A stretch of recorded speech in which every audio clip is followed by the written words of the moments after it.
Hello, and welcome to the Ask Historian podcast. This week we have a great interview with Reddit user Rhodis on military orders, like the Knights Templar, Hospitalators, and others. This is one of the favorite episodes I've actually recorded, and it'll actually include an extra bonus episode this week or next that focuses on the military orders in Scotland, so you get a little micro-history on top of everything else. But before we get to that, this is the first podcast of the month, and we have to do our monthly book drawing for our Patreon supporters.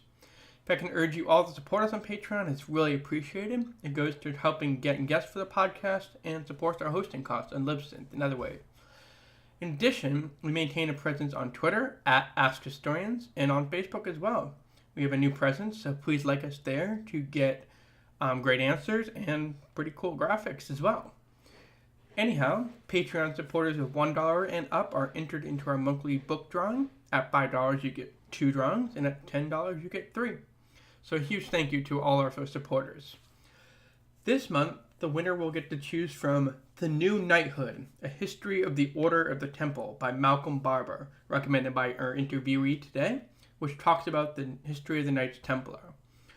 The second book is The Control of Nature by John McPhee, which is an account of places where people are locked in combat with nature and the strategies and tactics through which they attempt to control nature, recommended by user JSchoolTiger.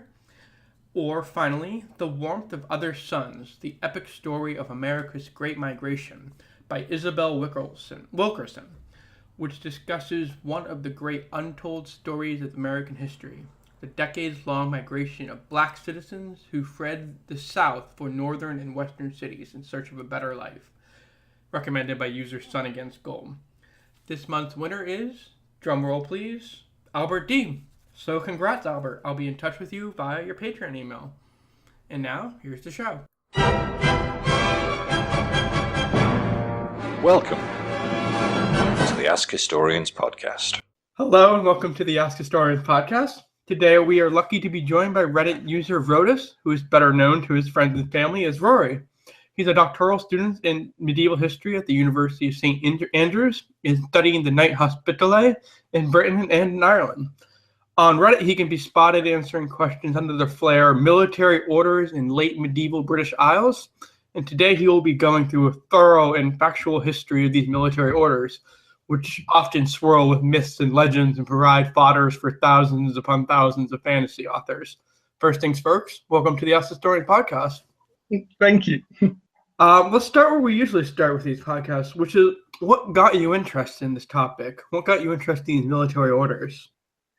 Well, I'd known about them sort of before studying history at university, just because you always have Templars and Hospitallers coming up in video games and books and TV shows. But I only really knew about them in the Crusades. And when I got onto my undergrad degree and at the end had to come up with a dissertation topic, someone suggested, why don't you look at the Templars in Britain? Which I didn't know anything about them actually being in Europe. And I decided not to do the Templars because I didn't want to wade through all of the Da Vinci Code conspiracy theories. So I thought, I'll do the Hospitallers instead because no one really knows as much about them. It's a little bit safer. And I think I just found it so interesting how they are so overlooked in the West, and yet they were very important politically, socially, and economically, but they always seem to be in the background of sort of popular understandings of medieval Europe, and even some academics writing on it brush over the military orders in Europe as well, yet they were there and they were always quite important. And the odd combination of them being soldiers but also being sort of more monastic as well. Mm-hmm. So it's interesting how because you always hear all these rumors, you hear stuff from Da Vinci Code. Would you say they live up to those fantasies?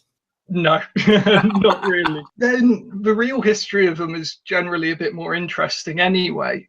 Mm-hmm. And I find the stuff in the West more interesting because instead of having conspiracies where they discover America or they all escape and hide in Scotland and become Freemasons, when you look at their history in the West, you get to see how these people try to manage being people who aren't actually meant to get involved in like local wars and politics. one historian described them as almost like a medieval version of NATO, pan-European military organization that is fighting sort of an ideological enemy. And yet they get drawn into civil wars in England. They end up fighting in Scottish Wars of Independence. One of the Templars is there at the sealing of Magna Carta. They don't end up actually being very good at keeping out of all of this. And that's much more interesting, how they get drawn into all this stuff. And some of the quite bad things that they do is much more interesting than just they secretly go off and become Freemasons.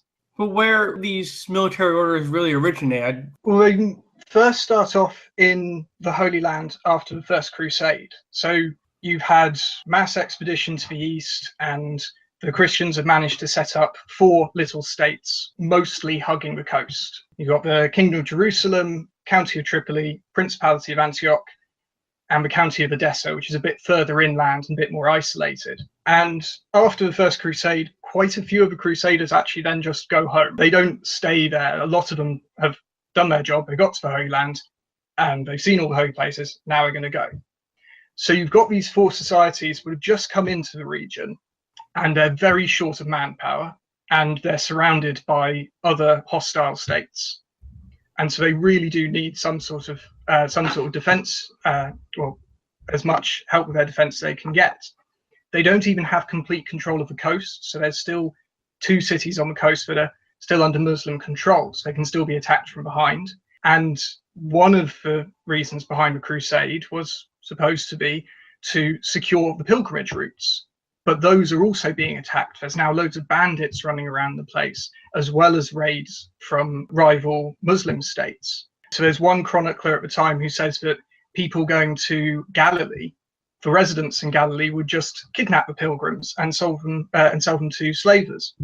And there were brigands in the hills between Jerusalem and the Jordan River. So this is another really key pilgrimage route. And in 1120, there were a group of 700 pilgrims who were attacked there. 300 of them were killed and 60 captured. And Jerusalem sent out knights to try and catch them, but they'd already gotten away to the Muslim coastal cities of Tyre and Ascalon and hidden there. So they didn't manage to catch them at all. That year, so still in 1120, a church council at Nablus, they seemed to start to realize, actually, we really need as much help as we can get. So this council, held by the Patriarch of Jerusalem and the King of Jerusalem, says that actually we're going to go against the previous centuries of doctrine and say it's okay for priests to carry arms and to fight if it's for defensive reasons. So you can already see that they're starting to realize they desperately need some sort of almost a standing army or some sort of extra defense. And they're starting to think, well, we're so desperate that actually priests, people who should not commit any violence at all, actually sometimes it's okay for them to do that. And this need for troops, and coupled with the new sort of acceptance of holy violence that the Crusades bring in, allows for the creation of military orders. So people who are knights but also live a sort of monastic life, and they combine the two aspects, which until now have been sort of mutually exclusive. And so it's out of this sort of situation that they arise. There has been some suggestion that they might be based on a Muslim institution called the Ribat, which were like these frontier forts that combined a religious life with defense of Islam. But there probably isn't a link in this case, as the Christian sources in the Crusader states don't seem to know about the Ribats, and it's unclear if there are any near Jerusalem at this time. Some of them didn't end up going home after that. I mean, obviously some of them stayed to establish these various Crusader states, but what were some of the motivations for those soldiers or the lower class people to not go home? Well, considering that you've sort of come in and you've taken all this land, there is now actually land and holdings that you could acquire yourself.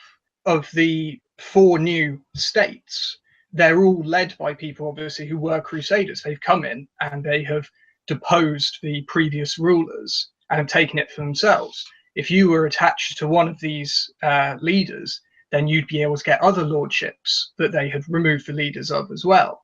So you'd be able to go along with, say, Baldwin, who takes Edessa, and you could then be given a lordship somewhere near Edessa, or your lord could be given one and you can then work for him in the east. Because you've removed the ruling class there is sort of a power vacuum that you could go into, or your master could go into, and you could benefit from. So were these military organizations similar to the mercenaries companies that we saw in Italy during the Renaissance, or were they really unique, or they held themselves differently because they were religious? The religious aspect does make them quite different because it's supposed to be sort of permanent. These are perpetual vows. You sign up for Hospitallers, you can't really then after 5 years just say, actually, I want out. So you are signed up with them permanently. You could be expelled, and there are some ways that you could leave for another monastic order, but you have to prove that it's more austere and it has a harder lifestyle than one you're already in. So they're a bit different from these mercenary companies because they are more permanent, and just because the religious aspect really changes their sort of lifestyle as well, and perhaps also the motivation they'd have. You wouldn't really join a military order for money, whilst you might join a mercenary company for money. Well, the most famous of all these military orders that I know off the top of my head were the Knights Templar. What can you tell me about them? Well, they're the first military order.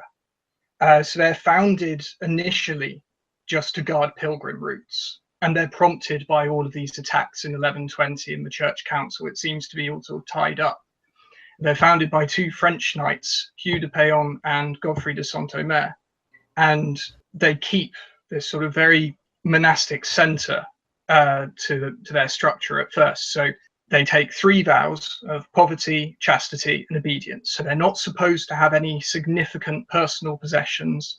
They can't get married, they can't have children, they can't have sex, and they have to follow the commands of their Grand Master. And these 3 vows are basically the model for all of the later military orders, with some exceptions, but this is the typical one, that they are poor, chaste, and obedient. They also then have a tripartite structure. So not everyone in the Templars was a knight. You had knights, chaplains, and sergeants. So the knights were the main leadership of the order, and they were also the bulk of the sort of the military side of it. They normally had to be of noble birth before joining as well. You couldn't be a peasant and become a knight in Templars. If you weren't of noble birth, or you couldn't prove it, then you could join and become a sergeant. And sergeants were a mixture of administrative staff, labourers, and also foot soldiers. So this was all the non-noble military and administrative part of the order. And then the final one, the chaplains, these were just the order's priests. And so as this was the first military order, it really acts as a template for most of the later orders. A lot of them preserve the same vows and the same knight, chaplain, sergeant sort of structure. And they pretty soon get sort of royal recognition. They're given a wing of the royal palace on the Temple Mount by the King of Jerusalem. And a council in France at Troyes in 1129 brings the order papal recognition. They get attention in the West, and they even have a rule written for them by Bernard of Clairvaux, who's a leading Cistercian abbot and religious figure in the West. A rule is sort of all of the regulations and statutes for a monastic order. It's basically your entire handbook of how you should live, what happens if you break these rules, how you should join the order, and so on. And soon after 1129, they start setting up preceptories in Europe, which is sometimes also called commanderies. And these are agricultural estates, which the Brethren use to raise money for their campaigns in the East. And other military orders do the same as well. They all have a presence in the West, which they just use to funnel money to their campaigns in the Holy Land. Now, from the start, there was already some sort of church support and some opposition to this concept, because there'd been long-term opposition to monastic and priestly violence. There had been several church councils in the 1000s that had condemned this. It had been a repeated thing that priests and clerics were not supposed to, and monastics were not supposed to commit acts of violence or bear arms. And there's one chronicler in the 1100s, Henry of Huntingdon, who's writing around 1145.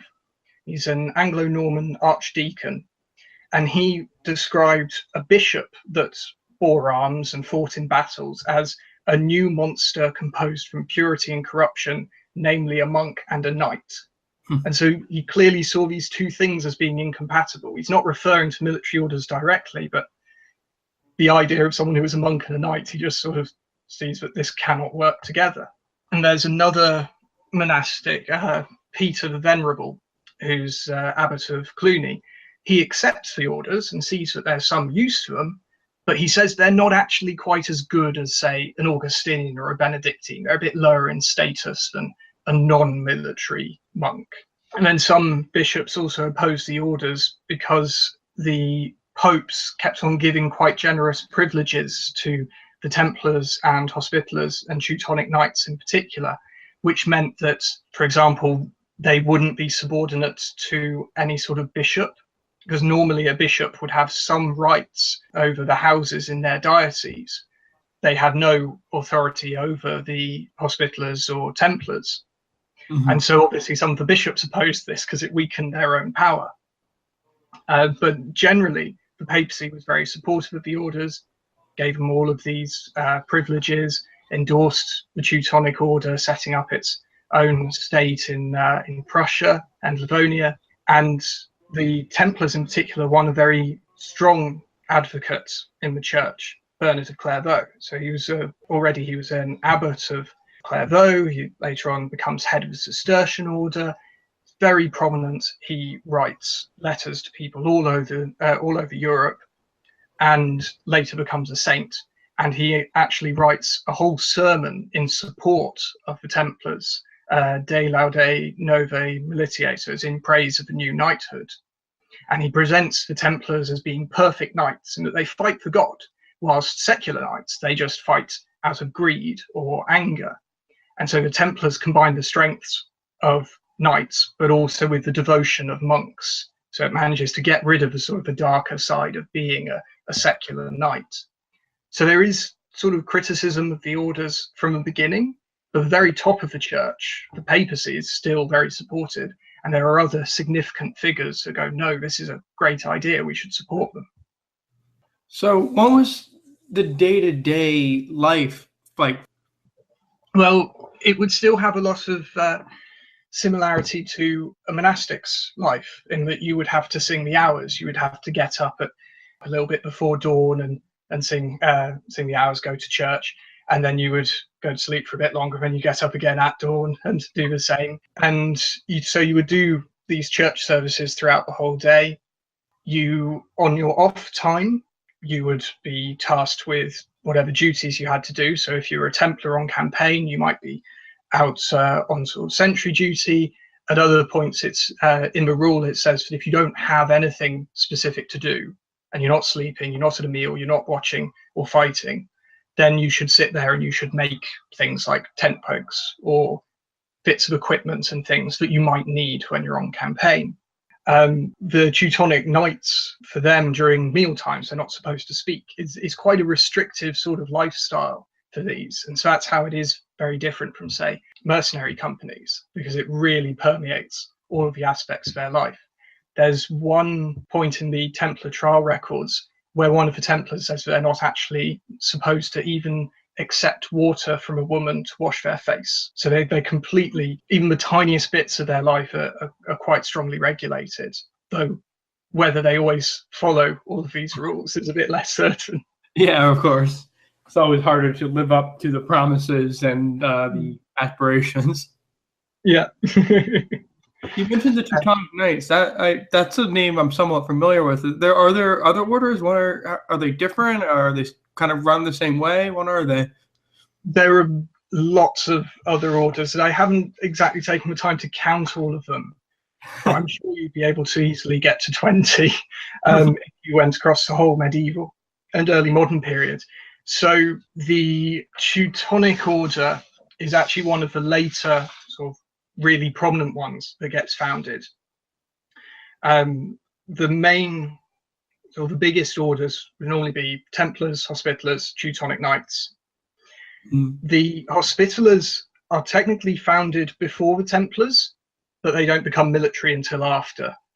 And so originally they were, obviously from the name, they were a hospital in Jerusalem, St. Mary of the Latins. And this was founded by Italian merchants in the 1070s. And they eventually militarize in the 1130s because there is just this need to provide more troops to help defend the Crusader states. Their main difference from, say, the Templars was that warfare wasn't their prime focus. They also ran hospitals. So they maintained this sort of dual role. Their hospital in Jerusalem could supposedly house up to 1,000 patients, and even had something that we sort of recognize as a maternity ward. So it was quite a big focus to them. They also differed in that they had nuns, whilst the Templars didn't, or at least the Templars didn't officially have nuns. Though in this case, it's worth noting that medieval hospitals don't necessarily mean the same thing that we'd recognize as a hospital now. It could mean something that's a bit closer to a hostel or an almshouse or a care home, rather than just a medical sort of site like we'd see it now. One of the other orders was also founded out of a hospital. So this was the Order of St. Lazarus. This was based out of a leper hospital outside the walls of Jerusalem. They appear in the record from 1130s, but there's some evidence they may have come from just after the First Crusade. And so, like the Hospitallers, they fight once they eventually militarize in the 1230s, but they still have some sort of hospital role, specifically leper hospitals. And they're unique amongst all the military orders in that they actually have leprous brethren. Their Grand Master initially had to be a leper. And obviously this doesn't work very well when you try and use people with often quite a severe case of leprosy in a battle. So they deploy them in about at least 2 engagements, one at Laforby in 1244, which was a disaster for Crusader states anyway. Another time in Ramla, where the master of the Lazarites runs off with his own troops alone, and they almost all get slaughtered. And so in 1253, the Pope says, let's give up on having leprous brethren actually fighting, because this isn't a very good idea. They don't seem to fight very well. And he then says that now you should be able to have healthy brethren become Grand Master, because it just doesn't work otherwise. But they seem to be quite sort of tied in to the other orders and the King of Jerusalem with their sort of their leper role, because there's a law code from King of Jerusalem from around 1200 that actually says if you're a knight and you get leprosy, you have to join the order. And from 1260, the Templars require it as well. So whilst you have sort of this popular view that lepers are shunned and people don't want to engage with them, they are actually quite well treated here, and a lot of and they are sort of they do have connections with the other orders, and a lot of recent research on lepers has shown that they're not sort of shunned as you might see in some of the sort of popular depictions of the period. And the last big order that gets founded in the 12th century of the Teutonic Knights, and again they begin as a hospital. This time they're a hospital for German crusaders during the siege of Acre in 1189 to 90. And so it's a little field hospital right outside the city where the Crusaders are fighting. And initially, this hospital is just a big tent made from a ship's sail.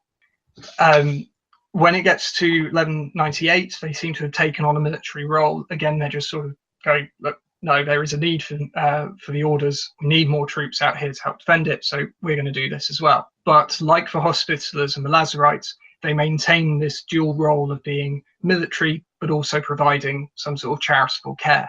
There's one other order founded in the Holy Land around the same time, which is the Order of St. Thomas of Acre. And again, this is founded around the time of the Third Crusade and militarizes by the 1230s.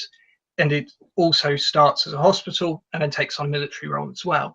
And it's quite distinctive because it's the only English military order, the only one that actually gets founded, at least. Now, not all of the initial orders were just based in or founded in the Holy Land.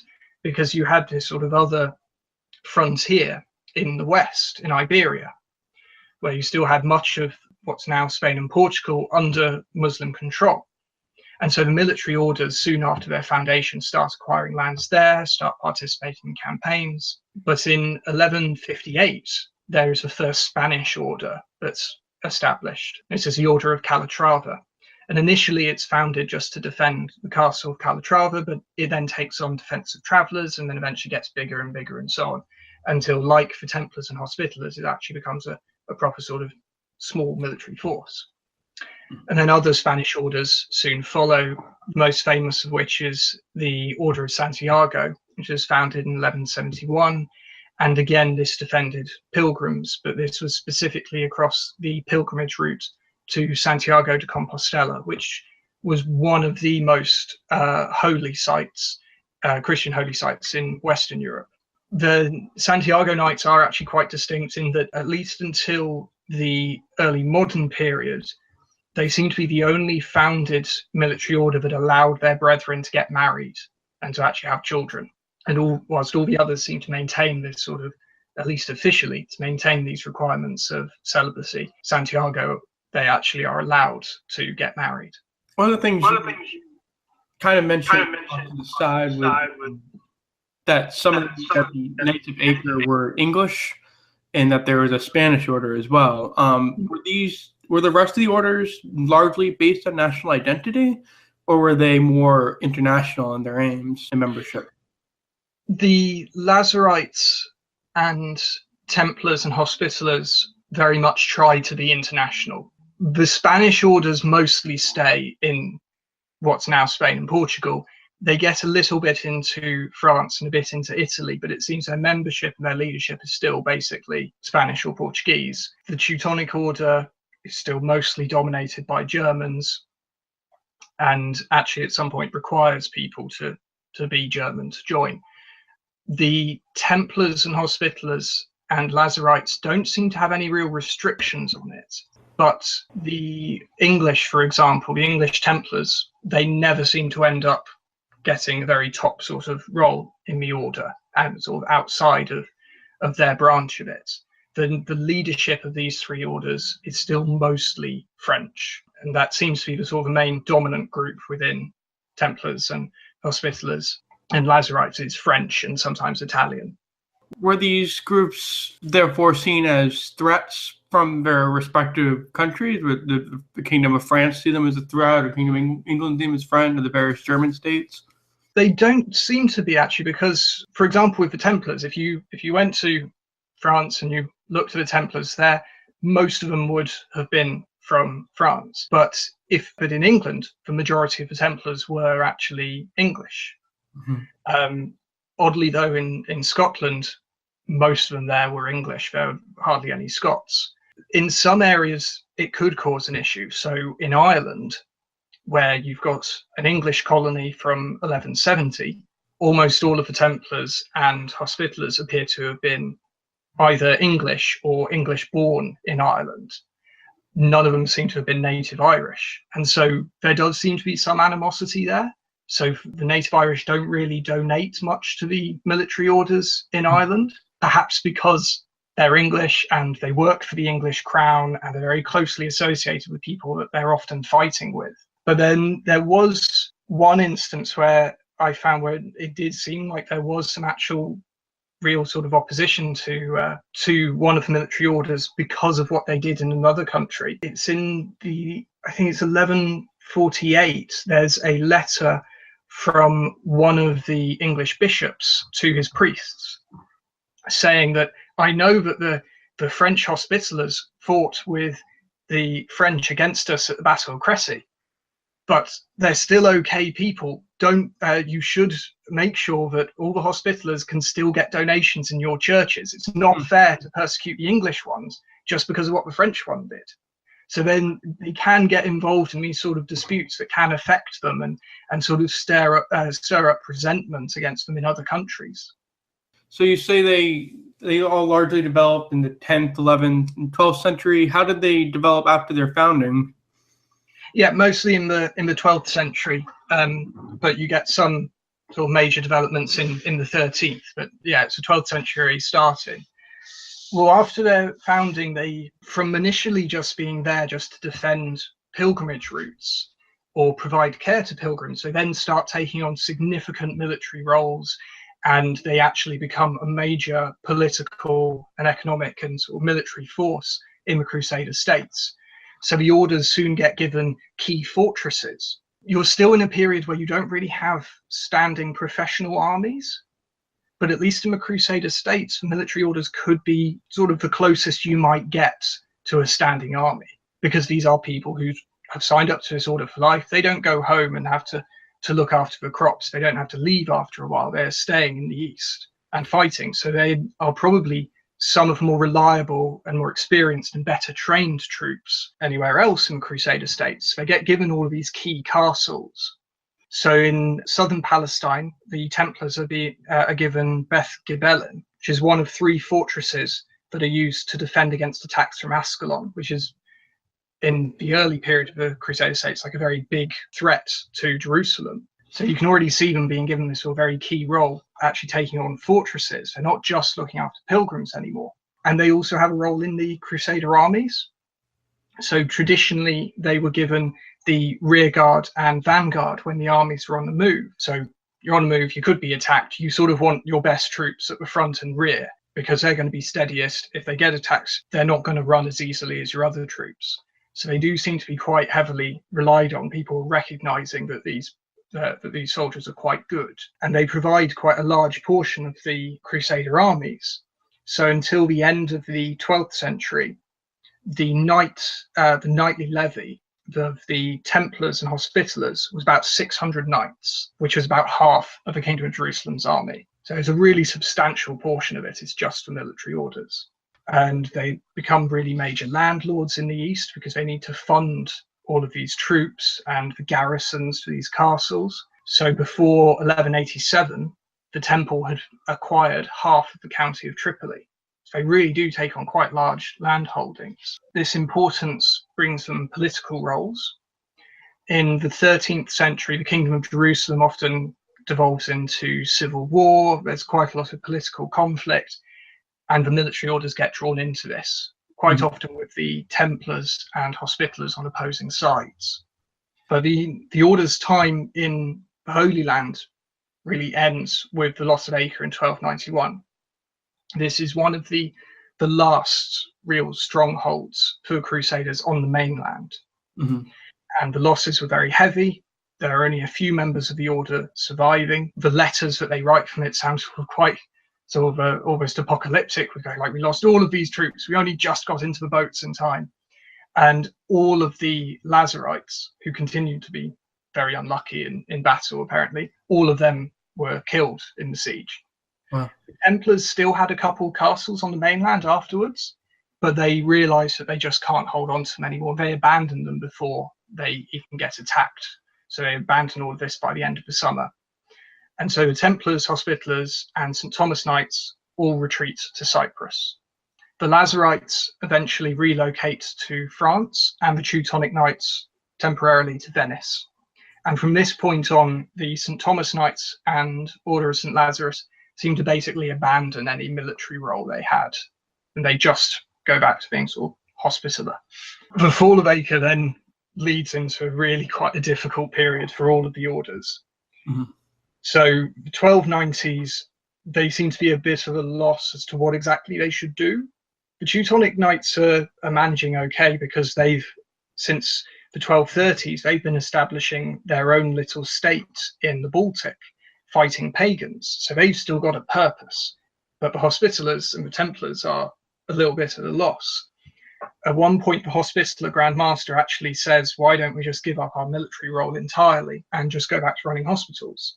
But the rest of his chapter doesn't agree with this, and they stick with their military role.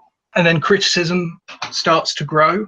There had already been complaints in the West that, the orders aren't fighting hard enough. They've got all this money. Why can't they just take over all of the Holy Land again? Why can't they just go in and retake Jerusalem? Because they have all this land. And this just gets worse in the 1290s. You have proposals saying, why don't we just abolish all of them and refound them as just one group? Because maybe if they're just one order, they'll be more effective. And in the early 1300s, it even gets to a point where the Pope actually says to the Grand Master of the Templars and Grand Master of Hospitallers, write me a list of why you shouldn't be amalgamated into one group and why you should. And so it's really sort of seems like they're being sort of pushed at on all sides, and they need to find some sort of purpose, some justification to keep going. Things picked up a little bit after 1300 when the Templars take a little island off the coast of the Levant and they start raiding the coastline. And the Hospitallers from around 1306 start expanding into Rhodes.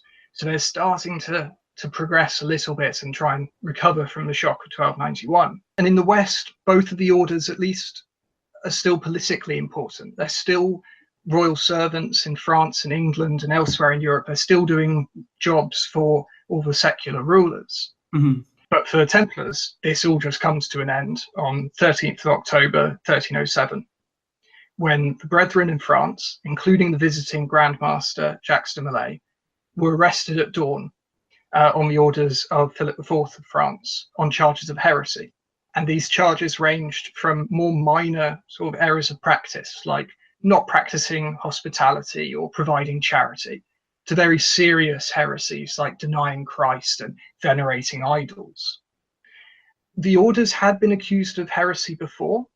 The Hospitallers in 1238 were accused of hiding heretics in their midst, and the Teutonic Knights were accused in 1298, 1300, and 1305. But each time they were able to defend against the charges, and none of them had been arrested en masse, as had happened in 1307. So it was really, this was completely unprecedented. And the reasons for it, it seems to come very much as a surprise, because the temple was still very close to the French crown. The day before, Jacques de Molay had been a pallbearer at the funeral of the sister-in-law of Philip IV. So he'd been at a royal funeral, and then by the end of the following day, he was in a royal dungeon.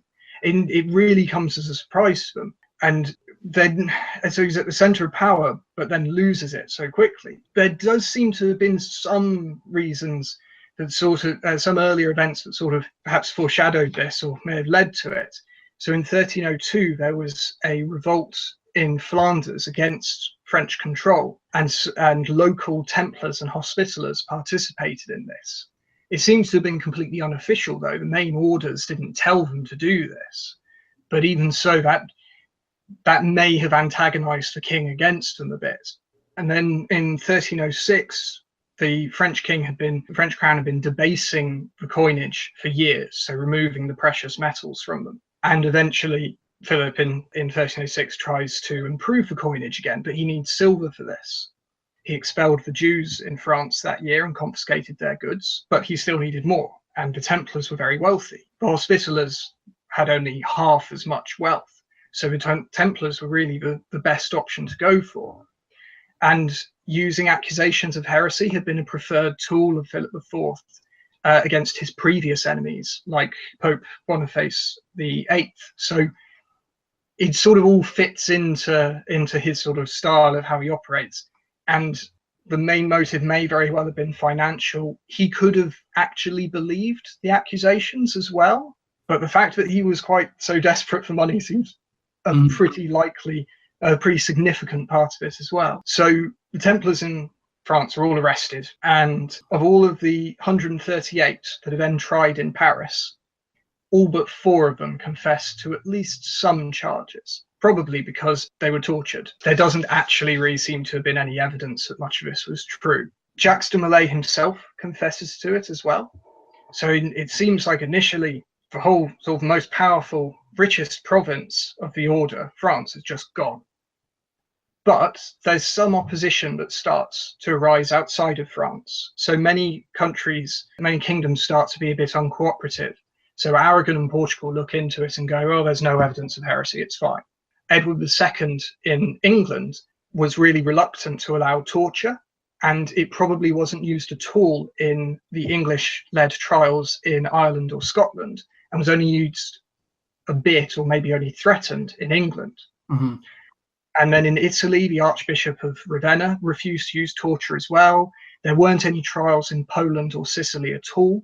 So there's quite a lot of, and it's not a sort of pan-European thing all at once. In Cyprus, the trial doesn't even start until 1310 or 1311. So in France, it's quite sudden, but everywhere else, it takes a lot longer to actually get going. But in late 1307, Pope Clement V intervenes, and he demands that he should have control of the case, because the Templars are supposed to be subordinate only to the Pope, not to anyone else. Mm-hmm. And this sort of gives them a bit of a reprieve. They think everything's going to be okay. The Pope's going to be on our side. So Millais and a number of the other Templar leaders recant their confessions. They take it back. They say, no, we were tortured. We didn't actually do this stuff. And so the Pope then suspends the trial in February 1308. He says, well, I didn't find anything. Everyone's taken it back. Philip then visits him and pressures the Pope with the threat of armed force. He'd already imprisoned a previous Pope, so this wasn't really a king that you wanted to mess with much. Right. And in July, Clement does reopen the proceedings, but he puts it under the control of the bishops rather than under Philip's. So he's acquiesced, but he's still trying to keep some of his control over it. And at this point, about 600 brethren come forward to defend the order in court.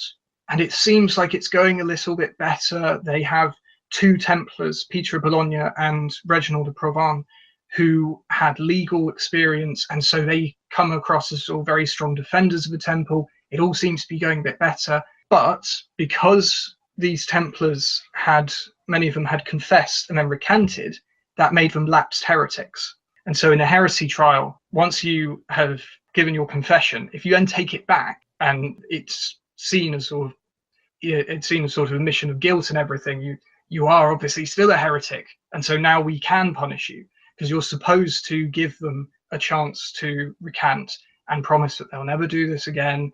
They've seen the light. They won't practice these heresies.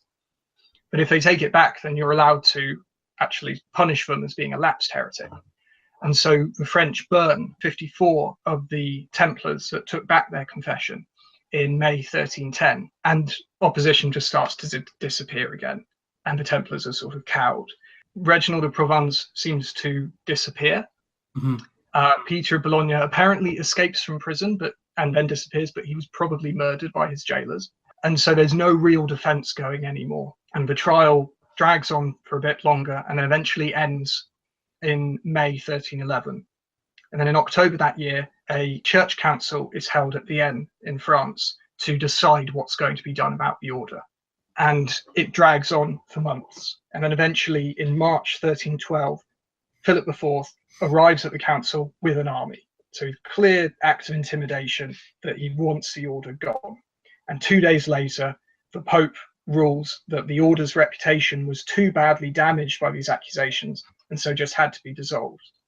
They're not technically found guilty, but he just says that it just can't carry on like this. Right. And so it just needs to be gotten rid of. And there's no debate of this bull at all.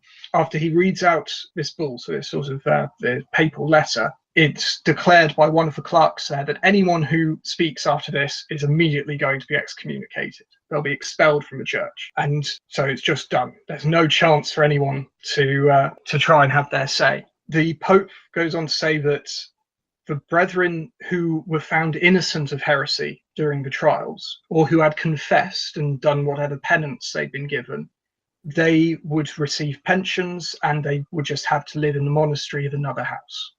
But those who who'd been found guilty, or who'd relapsed into heresy, so they'd taken back their confession, they would be tried again in a sort of normal heresy trial rather than this large sort of Templar one. And so Jacques de Molay and Geoffrey de Charny, who's a preceptor of Normandy, so these are two of the most sort of Grand Master and one of the most senior French officials, they are put on trial again because they had taken back their confessions, and they were sentenced to a lifetime imprisonment in 1314 by a papal commission. But they protested the ruling, and so because of that, they were instead burnt as relapsed heretics. So the order's brethren were now either dead, because quite a few of them also died in prison during the trials, or they were scattered across monastic houses throughout Europe. In 1338, the Hospitallers in England were still caring for 13 of these Templars. Some of them had probably escaped because of how delayed the trials were in other countries, particularly in Germany, where the arrests seem to have come, in parts of Germany where they came late, and in Poland where they never happened. And some fates of individual Templars are unknown. So the records for them in Scotland, it doesn't actually have a proper ending. It just says that the trial's having to be suspended because the Scottish army is getting near and we need to run away. So unfortunately, this leaves some fuel for conspiracy theorists, but admittedly, there were some Templars that may have got away. But it's certainly not any sort of organized thing like some of the more eclectic histories have it. Now, the order's lands then have to pass on to the Hospitallers, and the Pope has assigned all of them to the Hospitallers. But this is quite a difficult process. It takes many years for them to acquire all their lands. They have to go through lots of court cases, and sometimes they never get the lands back. In Aragon and Portugal, the kings use this opportunity to just set up their own orders. So the Hospitallers don't really get any of them there. And instead, Aragon establishes the Order of Montesa and Portugal establishes the Order of Christ. And this is sort of a power grab because they're now quite strongly under royal control rather than being more under, say, the control of the church. So that's where all the rumors of the Knights Templar surviving into the current day come from, really, right? Yeah, from the Order of Christ is one of the big ones that people focus on. But there doesn't seem to have been that much of a transfer of personnel. It seems that most of the new brethren weren't Templars, and instead it's just the lands that are the same. Mm-hmm. It doesn't seem to be this massive move of now suddenly they're all just calling themselves Knights of Christ. But yes, that is one of the sort of the big fuels for these stories. And because they then get so tied into the Portuguese state, you have some people saying, well, technically the Templars discovered a lot of Africa because there were Knights of Christ on the expeditions from Portugal around Africa and things, but it's not really the same thing. What happens with the other groups after the Templar collapse and I guess in the 14th century and onwards? Well, the other ones seem to realize that, particularly after what's happened, that they could have the same thing happen to themselves. And some of the orders then move into establishing an order state. So their own land held completely independently of any secular ruler. Because at the time that the Templars were arrested, they didn't really have this. They had lands across Europe and they had a very large base in Cyprus, but they didn't actually have their own independent state.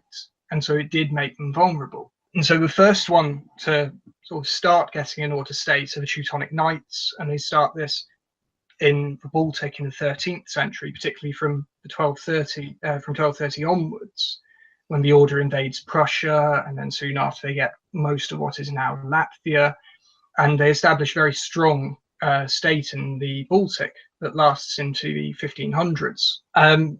Their headquarters at this time are still in the Holy Land, so it's not quite a full-on order state just yet.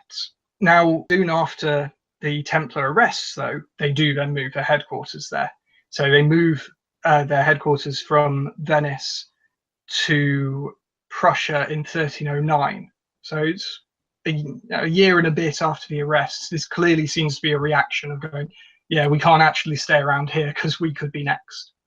And so they move out of the way and into their own sort of secure area. The Templars did actually try something a little similar a while before. They took this little island, Ruad, off the coast of the Levant. And this might have been an attempt to have their own little sort of independent place to retreat to, but it was probably more just a stepping stone to retaking the mainland. Mm-hmm. It wasn't a very good choice, though, because it was less than 1 square mile wide, 1 square mile across, and it was close to the coast, and it didn't have a fresh water supply. So they only managed to hold on to it for 2 years. But they do seem to have had intentions to keep it permanently. They get the Pope to grant them the island as their own and independent holding. So then there does seem to be some precursor to this idea that perhaps military order should have its own little island to itself, and that's where it can operate from. And this idea is really taken up by the Hospitallers. They take part of Rhodes around 1306. Then they have a follow-up campaign from about 1308 to 10, which was preached as a crusade. So they get real support for it from the papacy. And they eventually acquire the entirety of Rhodes and some of the surrounding islands. And it gives them their own proper base. Again, independent, established around the time of the Templar arrest. It seems to be this sort of idea of we need to have our own place so we don't have the same fate. Mm-hmm. And it helped, so it helped protect the orders. It prevented them from being suppressed like the Templars. One of the other things that could have happened to the Templars if they hadn't been suppressed was they could have ended up like the Spanish orders. And the Spanish orders and Portuguese ones, they just end up getting drawn closer and closer to the relevant kingdom, and eventually their Grand Master has to be a member of the royal family, and then finally they're just basically entirely secularized, which may have been what would have happened to the Templars if they hadn't been wiped out. That they would have just broken up into regional orders, drawn into the local king's authority, and then eventually secularized, which is sort of what happens to the Lazarites. They eventually break up into French and Italian branches, and eventually just become sort of royal orders there. But by moving on to Rhodes, the Hospitallers seem to lead to quite a sort of a trend for what a military order should do, how it should operate. So the Hospitallers hold Rhodes until 1522, and they're still doing some land campaigns. They're in Greece a couple of times. They fight in they hold Corinth in the 1390s. They hold Smyrna in sort of very western Turkey from the 1340s to 1402. They build a castle at Bodrum in Turkey, which they have until 1522. But mostly they're shifting to naval campaigns. Then they're starting to move away from actually having these land forces. And then eventually they're expelled from Rhodes by the Turks, and after 8 years of a sort of in the wilderness, they end up on Malta from 1530. And this is where they really start to push the naval side. The Hospitallers start to develop a system called the Corso, where individual Hospitallers and outsiders could sign up to sail under the order's flag and attack Muslim shipping. So they get the order's protection, be able to go into their harbours and so on, but they just have to give a share of their loot to the order. And you also get new orders proposed in this time as well that also copy the Hospitallers. So even in the 1500s, you still have people saying, actually, let's make a military order. This is probably still a good idea. So the Order of St. Stephen is founded in northern Italy in 1561. Mm-hmm. And the Order of St. Maurice and Lazarus in 1572. So these are both in Italy, and both of them initially intended to have a naval force. The St. Maurice and Lazarus one, the papal bull that founds the order actually says you have to provide 2 galleys to defend against pirates and heretics and so on. Mm-hmm. So the Hospitallers really sort of set a trend for other orders to follow, where they go, well, this is what military order should do, isn't it? It should have its little naval force, and it should be a sort of anti-Muslim pirate force. And you do get ideas for new orders earlier on, which try to really sort of change the idea of what a military order should do. So Philippe de Mézières, who's a very big figure in 14th century crusading. He fought in the Alexandria Crusade. He writes tracts about how you should do a crusade and how they should retake the Holy Land and so on. He comes up with his idea for a new military order and says that they'd be allowed to have wives, because that was a way to make sure that they weren't going to sort of fall into corruption. And he says that then you should have wives because they're going to live in the East, and the heat means that they should have wives. I'll make it a lot safer for them being there. So he seems to be a slightly odd sort of person. And he says that unlike all of the previous military orders, they should never reside in Europe. They should just live in the Holy Land. So he seems to have this idea that having all these preceptories in the West where it's safer and perhaps nicer to live, that's not a good idea. That's one of the issues we had. We need to have them just based in the East. And you also get really odd sorts of ideas for orders. I found one where in Ireland, just after the Reformation, the Hospitallers had been suppressed in England and Ireland and Wales. And the Tudor Royal Council in Ireland says, why don't we set up a new military order? But it doesn't have any sort of holy war aspect to it at all. It's instead basically just a police force that they propose that would just help with a particularly an area of Ireland that the English had had a lot of difficulties with. But they still keep some of the monastic side of it. It's really quite strange because by this point they should be sort of Protestant, or at the very least English Catholic, and yet these people are saying what we'll do is we'll have this new order, and apart from the initial 13 people that found it, all of the other members are going to have to be celibate, which sounds so strange for them to be proposing after the Reformation in England. But it shows that there's still this idea that people have that there's just something good, something better about someone who's in a military order than just a normal soldier. Mm-hmm. There's just something about it. I found ones going as late as the 1600s, when again you have people saying we need new orders.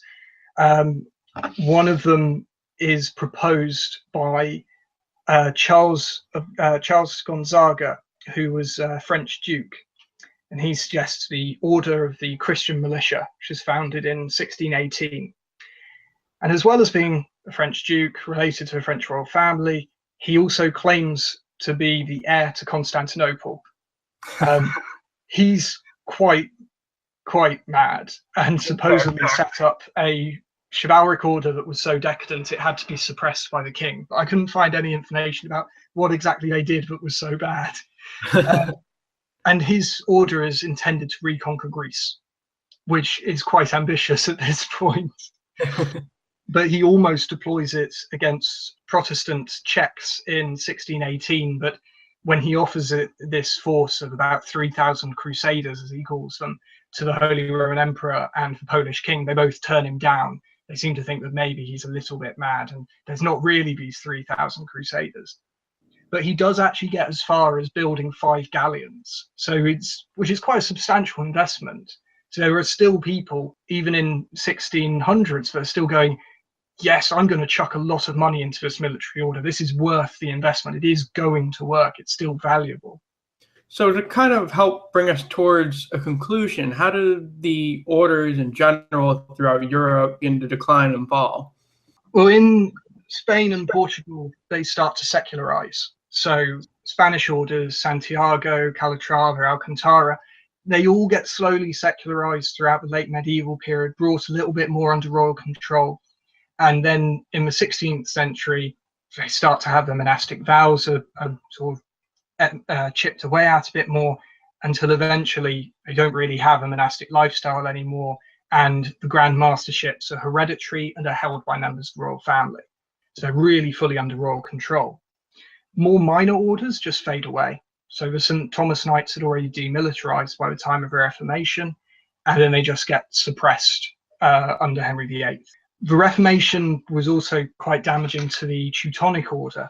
So the Knights, Teutonic Knights had already begun to lose their purpose after 1410, when they were defeated at Tannenberg by a combined Polish-Lithuanian force, and this effectively ended their crusading role. In the 1300s, they'd been attracting crusaders from abroad to come and fight with them on these campaigns they called Reisen, which were basically long raids into pagan territory. But with the conversion of the Lithuanians towards the end of the 1300s, and eventually the Teutonic Order being drawn into conflict with Poland, the support for this just declined more and more. And after Tannenberg, there's one more small expedition from abroad, a group of Burgundians, and basically it just ends. No one wants to go and fight in their crusade anymore, because everyone thinks, well, actually, no, these people are Christian. We can't really justify this anymore. So they continue to have wars with Poland, and eventually they start losing these. The Prussian branch of the order has to accept Polish overlordship in 1466. And then in 1524, the Grand Master of the Order meets Martin Luther at Nuremberg, and he actually converts to Protestantism. The following year, he then asks the Polish king if he can convert the order's holdings in Prussia to a hereditary duchy under Polish control. So just like James Sandilands did with Torfiken, you just have the master of this branch of the order who's going, actually, I just want to be a sort of normal secular noble. And he does that. And then eventually this Duchy of Prussia, though they end up with a different house ruling over them in the 1600s onwards, it can be traced through to the Prussia that eventually unites Germany in the 1800s. So, yeah, the Teutonic Order does still survive, though, in Italy and Germany as a Catholic order, and it continued to serve against the Turks so on Crete and on the Austrian frontier. The Lazarites broke into different regional orders. The English branch breaks away in the 1300s and is then suppressed in 1544. In Italy, they get amalgamated into the Order of St. Maurice and Lazarus in 1572, and in France, they're combined with the Order of Our Lady of Mont Carmel in 1608. So that is probably what would have happened to orders like the Templars if they hadn't been suppressed, or the Hospitallers if they hadn't gotten Rhodes. They would have just been broken up like this. The Hospitallers, though, are the main medieval military order that survived largely intact. They lost their holdings in Britain and Ireland, and they lost some in Germany and in the Netherlands, but they still maintained most of their Spanish, Italian, and French estates well into the early modern period. And they continued their naval campaigns. They developed very strong reputation for their naval capabilities, so much so that in the 1700s, the order was often training French officers for a French navy, or even training Russian officers. And so then they still have this fairly prominent role. But eventually, in 1798, the order is expelled from Malta by Napoleon, who had already sequestered and seized all of the order's property in France, causing the Hospitallers to try and raid French shipping in response. And so eventually they're expelled from the island then. And that basically ends their military role. They don't have a military role after this. So they go to Russia for a bit. So kind of in a way, they're a victim to nationalism. These international orders that spanned all these countries and territories become victims to nationalism as the rising countries start to split them up and they start to collapse into their different areas. Yeah, I think it can be seen as that and the Reformation. Yeah, the Reformation and then nationalism sort of really starts to finish them off. Though interestingly, in the 1700s, the order is very French and very closely associated with France. When they're kicked off Malta by Napoleon, you could almost see that as more of a political conflict rather than a nationalist one. Because then in the 1700s in particular, the Hospitallers almost become a sort of a school for sort of cadet branches of noble families and things. So they're still very much representing sort of the old regime that Napoleonic France and revolutionary France have tried to seem to get rid of. Cool. I think that kind of brings us to the conclusion of this absolutely comprehensive and really fascinating podcast. But I know there will definitely be some follow-up questions. So I hope all of you guys listening right now will come and join us on AskHistorians for a follow-up thread. And I'm sure Rhodis and Rory will be there to help you out. I'd like to thank you so much for bringing us this history today, Rory. Thank you. I was glad to be able to talk about it. You've been listening to the Ask Historians podcast. For more history like this, visit us at reddit.com/r/AskHistorians and ask over 100 historians and enthusiasts anything you wanted to know in history. Find us on Twitter as @AskHistorians and subscribe to the show on iTunes. Or visit askhistorians.libsyn.com.